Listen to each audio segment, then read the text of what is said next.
Christina Ann says, all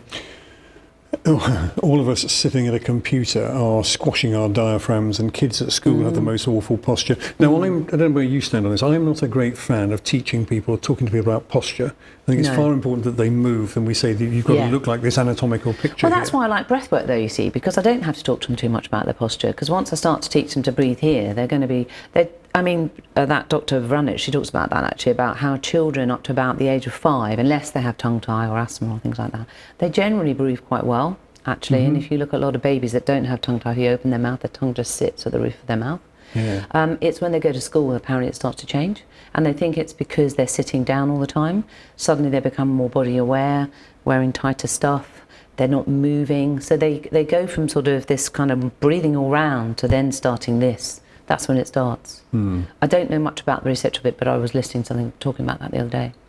Interesting. It would probably be very hard to prove that, and I'm not sure I know how much a 5-year-old spends sitting down before they go to school, or sorry, a 4-year-old. But also, again, popular science, if it's science at all, there is almost certainly some component in people not wanting to make themselves look fat, isn't there? So exactly as you start wanting to appeal to the opposite sex or look good to your mates. And I think that little children start to become a little bit more aware of their body. There's such a society about talking about body shapes, isn't there? And and I think women particularly, I know maybe men as well, I think all want to hold their tummy in, don't they? Which makes that really difficult.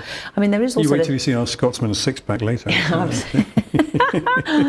But also, I think that in yoga there was this thing, and there's Patrick McEwen actually has written a book with a yoga teacher about how this idea of belly breathing was never really a thing. If you look back at all the yoga stuff, it was much more about all round. The only thing I wanted to also talk about the diaphragm is, the connections of it. So, you have the diaphragm.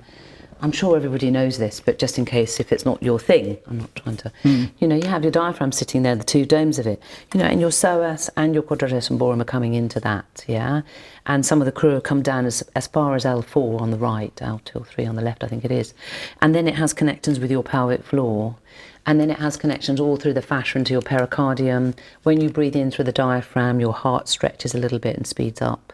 And when it goes back up, it kind of gets a little bit of a cuddle from the diaphragm.